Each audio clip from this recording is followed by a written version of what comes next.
anna Muhammadan Rasulullah ya wahyi rahmat ya Allah.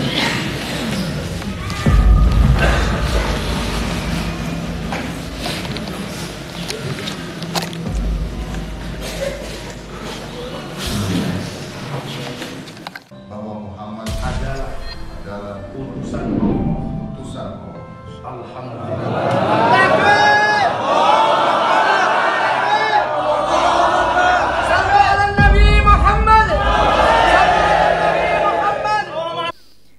Saya ingin tahu dan penasaran sekali seberapa bagus keislaman dua orang ini besok. Karena dia masuk dengan dua pintu yang berbeda. Biarlah saya punya dakwah yang lebih bagus ini. Saya mempunyai tujuan yang lebih bagus untuk umat besar.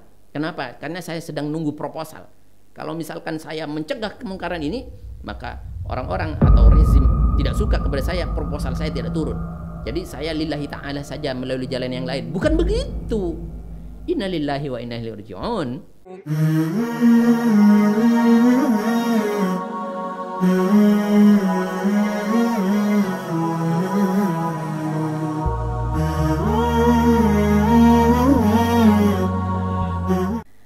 Assalamualaikum warahmatullahi wabarakatuh. Sahabat channel Benteng Akidah dimanapun Anda berada. Pada kesempatan ini kita akan mengangkat sebuah tema yang berjudul melirik kualitas keislaman para mu'allaf yang ada di Indonesia. Kurang lebihnya seperti itu. Baik, kalau boleh kita luruskan. Pertama, kita tidak ingin menjadi seorang juri ya di dalam keislaman. Tidak. Saya tidak ingin dikatakan juga ini sebagai penentu seolah-olah dirinya bagus. Tidak seperti itu. Tapi ini semuanya berangkat dari saya lihat ada sebuah ungkapan-ungkapan yang tidak nyaman untuk keislaman. Apa di antaranya?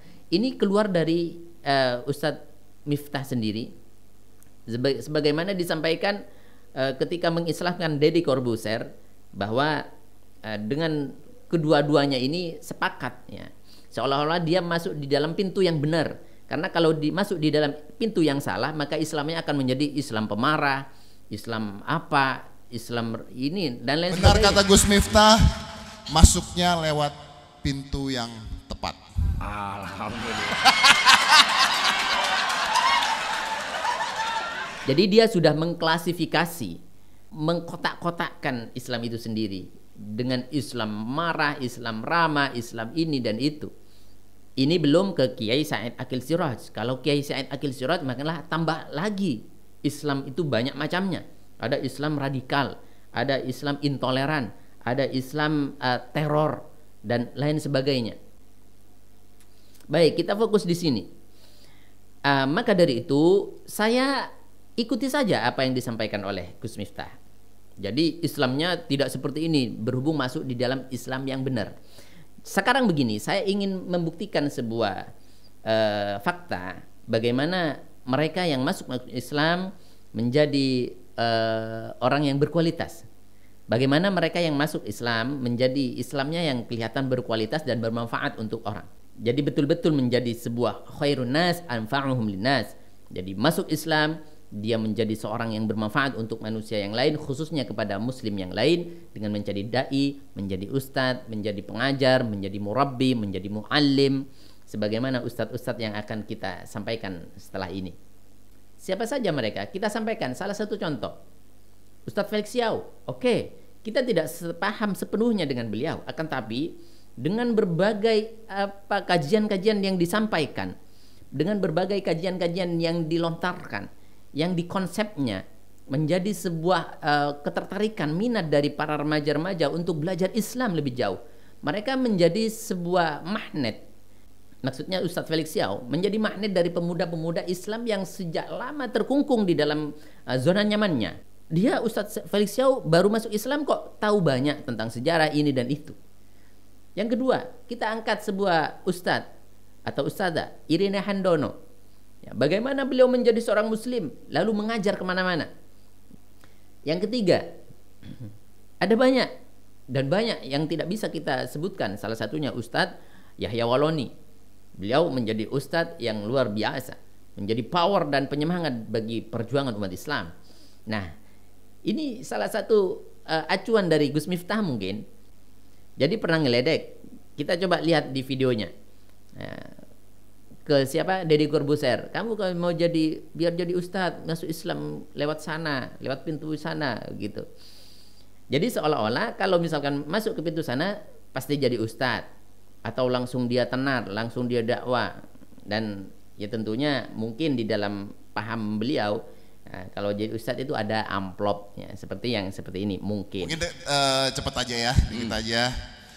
Itu dia kenapa saya bang apa tuh ngomong belum lu potong-potong. Enggak, cepet saja. Amplopnya juga enggak jelas, santai lah.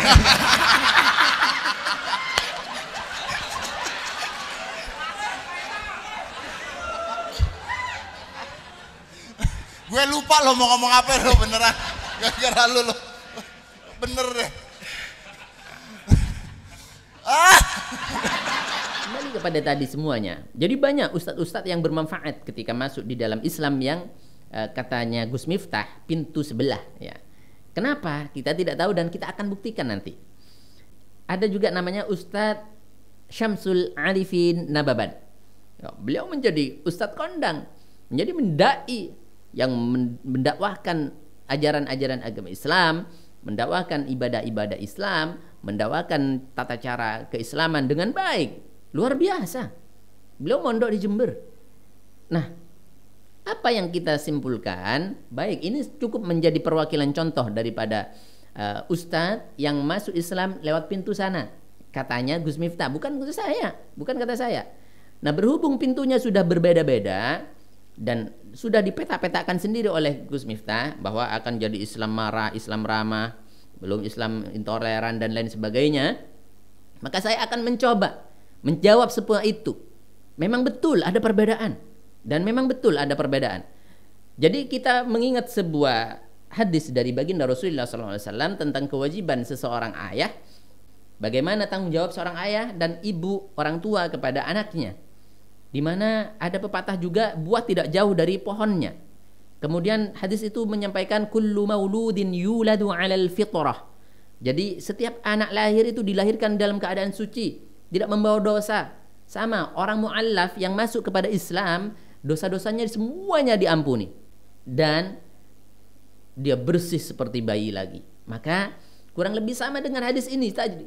Siapa yang akan membawanya? Masuk dari pintu mana? Nah, ini menarik sekali dan akan kita buktikan nanti satu persatu, dan saya ingin minta bukti dari pintunya Gus Miftah dia masuk Islam, Deddy Corbuzier kelak jadi apa?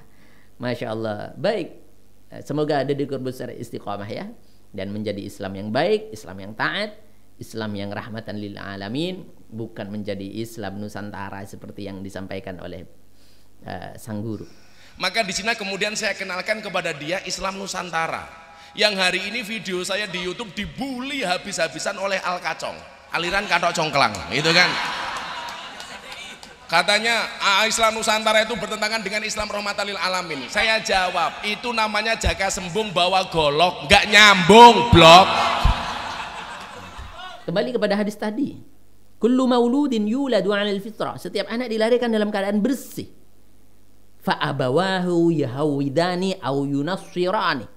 Maka orang tuanya lah yang akan membawa dia menjadi Yahudi atau Nasrani. Nah, ini benar. Jadi masuk Islam dengan siapa dia? Maka dia kalau masuk Islam dengan Ustadz Islam Nusantara, tentu dia akan masuk Islam Nusantara. Tahu.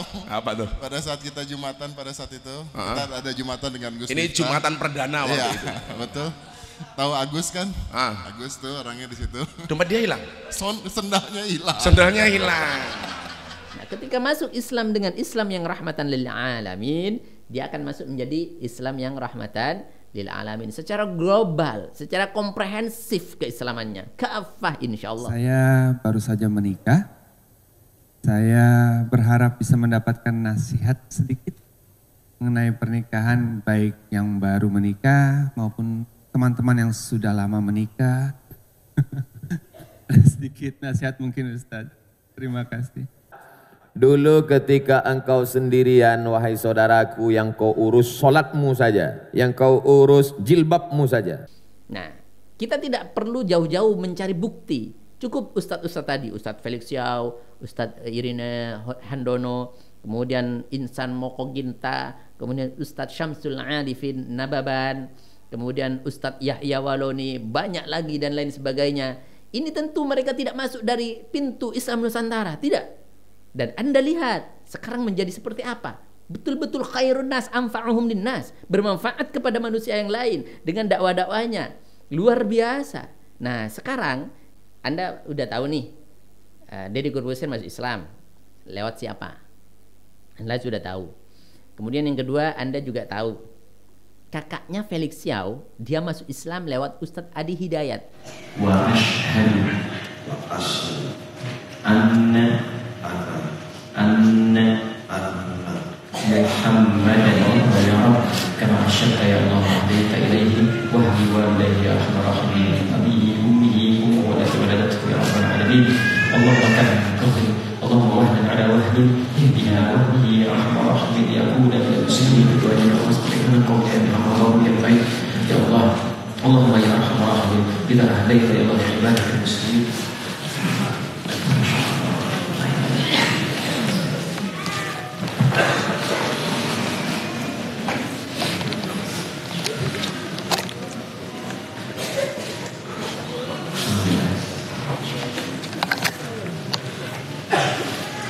Saya berikan hadiah khusus, insya Allah beliau saya ajak dengan Ustaz Felix untuk menunaikan ibadah umrah.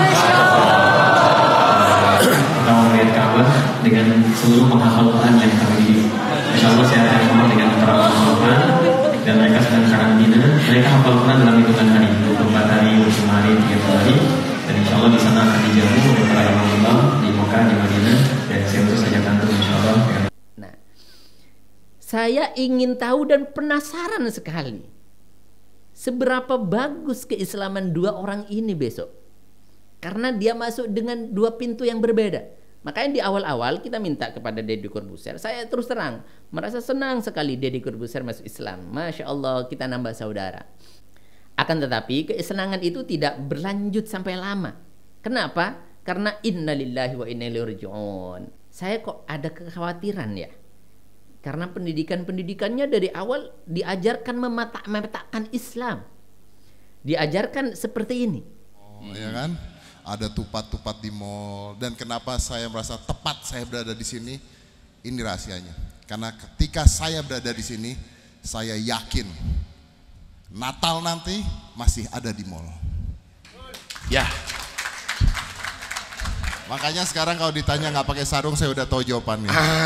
Karena sarung itu Pak Kiai juga nggak pakai, saya udah punya kartu NU gitu. iya. Seolah-olah tidak serius di dalam persoalan agama. Jangan-jangan perasaan saya saja. Na'udzubillah. Semoga beliau menjadi Islam istiqamah. Nah, kembali kepada tadi. Saya punya satu permainan. Artinya, Anda coba perhatikan dari detik ini. Deddy Corbuzier masuk Islam. Kemudian yang kedua kakaknya Felix Xiao juga masuk Islam. Lebih dulu Deddy Corbuzier. Kita lihat, coba kita perhatikan bersama-sama. Jadi apa besok? Seberapa manfaat mereka berdua di dalam dakwah Islam? Kita perhatikan, kita simak bersama-sama, dan kita sementara tidak apa-apalah jadi juri sementara. Dalam rangka apa? Tentu dalam rangka tawasau bil haq wa tawasau bis sabr, dan juga dalam rangka fistibaqil khairat, berlomba-lomba menciptakan kebaikan, mendorong mereka untuk menjadi orang baik. Masya Allah. Baik, dalam mengakhiri konten ini saya akan menjawab, semoga ini bisa menjawab kepada para netizen yang bertanya, kok seperti Tuhan sih menilai Islamnya seseorang?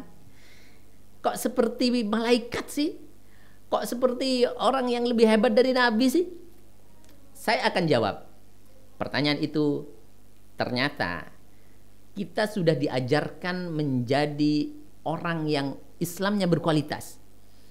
Dan kita sebagai manusia memang haknya menilai dari luarnya. Soal dalamnya itu urusan Allah. Nahnu nahkumu bil zawahir, wallahu yahkumu bis sarair. Kita menghukumi zahirnya, yang kelihatan mata kita. Misalkan Ustadz Felix Xiao, ya, misalkan Ustadz Yahya Waloni, misalkan Ustadz Syamsul Arifin Nababan, Kita lihat berdakwah kemana-mana, memberikan manfaat kepada umat, mengedukasi keislaman, dan memberikan bimbingan-bimbingan dan arahan-arahan tentang peribadatan kepada Allah Subhanahu wa taala. Nah, ini jelas kelihatan oleh mata kita. Masa kita mau tutup mata? Kita melihat, oh itu belum tentu baik, hatinya Allah yang menilai. Yang penting hatinya. Mohon maaf, hari ini kita sampaikan, saya bukan Islam Nusantara. Saya bukan tipe Islam Nusantara. Artinya, saya melihat zahirnya itu sesuai dengan apa yang dituntut oleh secara fiqhiyah. Ya, gerak-gerik amaliyah, zahiriyah, badaniyah. Ini yang dinilai. Karena sah dan tidak sahnya sholat itu tergantung zahirnya. Jadi jangan begini, misalkan ada orang sholatnya gerakan lebih dari 3 kali misalkan, atau dia batal sholatnya. Ya, jadi kita enggak batal. Itu yang penting hatinya. Itu fokus kepada Allah. Dia enggak nyadar. Oh bukan tipe seperti itu.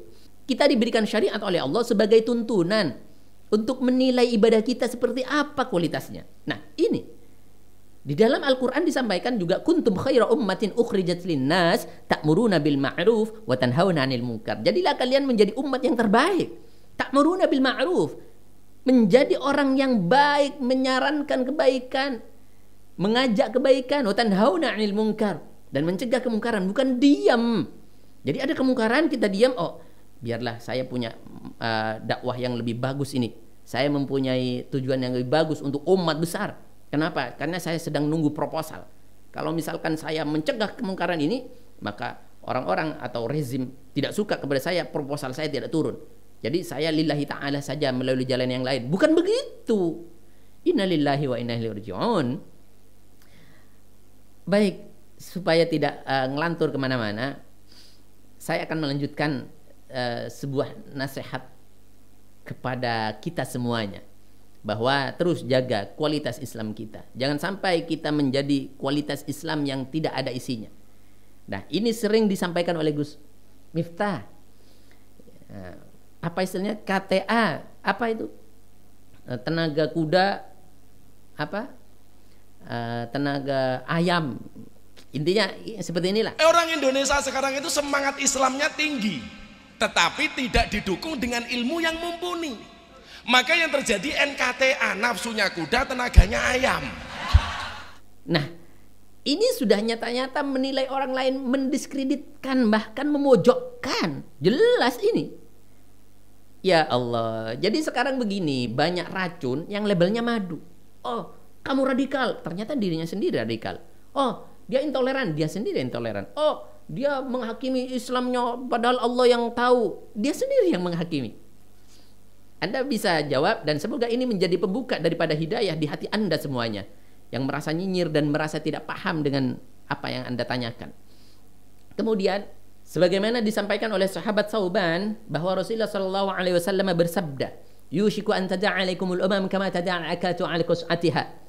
Kata Rasulullah, betul suatu saat umatku akan seperti sebuah makanan di dalam nampan. Ya. Dicabik-cabik dari kanan dari kiri. Diserang dari kanan dari kiri, sehingga sahabat mempunyai sebuah pertanyaan di dalam pikirannya, dalam hatinya. Berarti umat Islam sedikit. Amin kilantin nahnu atau bina yauma idin ya Rasulullah. Apakah kita waktu itu sedikit ya Rasulullah? Tapi Rasulullah menjawab tidak. Bahwa kalian waktu itu besok banyak. Walakinnakum gusa'un ka gusa'is sail. Tapi kamu ini seperti buih di lautan, terombang-ambing kemana-mana, banyak, besar kelihatannya, tapi tidak mempunyai daya apa-apa. Nah, selanjutnya daripada hadis ini tidak perlu kita sampaikan, saya mengambil poin di sini bahwa kualitas keislaman seseorang ini memang ternyata banyak dinilai dan harus kita pertahankan. Jangan sampai kita menjadi Islam yang kualitasnya seperti ini. Ini. Jadi Anda yang bertanya, kok menilai-nilai Islamnya orang? Nah, ini diajarkan oleh baginda Nabi untuk mengoreksi keislaman kita sendiri yang pertama. Kemudian mengajak bagaimana orang lain menjadi Islam yang baik. Tidak diam. Tidak dikit-dikit lakum dinukum waliyadin. Ini bermaksiat. Lakum dinukum waliyadin. Biar dia, kita. Ya Allah, ajarnya siapa itu? Baiklah. Mungkin ini adalah sebuah bahasa retorika mungkin yang kita sampaikan untuk kita semuanya supaya bisa menintrospeksi Islam kita. supaya kita bisa memperbaiki sedikit demi sedikit Islam kita. Tidak menjadi sebatas Islam yang dengan modal toleransi. Islam sudah mempunyai toleransi yang luar biasa. Tidak perlu diajarkan kita. Jadi kalau misalkan kita dengan beda Islam biasa bercanda, ini sudah biasa dilakukan oleh baginda Rasul sallallahu alaihi wasallam. Bagaimana Rasulullah sallallahu alaihi wasallam beliau memberikan makan kepada Yahudi kafir yang buta setiap hari. Bukan cuma bercanda, bukan cuma berteman. Jadi ini sebagai sebuah patokan, jangan dibuat-buat lah. Kita damai-damai saja, kita enak-enak saja dengan non-muslim. Tapi persoalannya kita saat ini dihadapkan dengan orang-orang Islam liberal yang mempunyai banyak kepentingan hidup yang sehingga menjadi sebuah corong dari orang-orang kafir. Wala tashtaru bi ayati samanan qalila, sudah diingatkan oleh Allah, jangan jual agama ini. Jadi sangat murah kalau misalkan Anda menjual, meskipun Anda membopong dari seorang kaya raya menjadi penasihat pesantren di Indonesia, membawa mereka masuk ke masjid, dikasih surban, dibacakan Tola'al Badru. Bukan begitu caranya. Ini mungkin ya yang bisa kita sampaikan hari ini. Semoga ini mencerahkan kepada kita semuanya. Jadi PR hari ini kita lihat bersama-sama. Tidak perlu kita saling menghujat satu sama lain. Komentar Anda yang calm aja, yang slow aja. Fokus kita kepada hasil dari Islamnya Deddy Corbuzier dan Islamnya kakaknya Felix Yao. Siapa yang akan menjadi Islam yang lebih bermanfaat untuk manusia dan orang lain? Tidak hanya sebatas Islam popularitas, tidak hanya sebagai mendongkrak popularitas, tidak hanya sebatas membuat tenar dan terkenal. Tapi bagi saya ini proses luar biasa, dan wallah setelah saya mengislamkan Mas Deddy, hampir setiap hari saya mensahadatkan orang sampai hari ini. Ya karena saya itu. Walah pede loh. Tadi kan Anda sendiri yang ngomong. Salah satunya. Anda setelah saya, Anda mensyahadatkan banyak orang. Iya. Karena melihat Anda dengan saya. Tapi syahadat bukan. Ini juga nasihat kepada diri saya dan kepada Anda semuanya. Semoga bermanfaat. Demikian. Wabillahi taufiq wal hidayah. Assalamualaikum warahmatullahi wabarakatuh.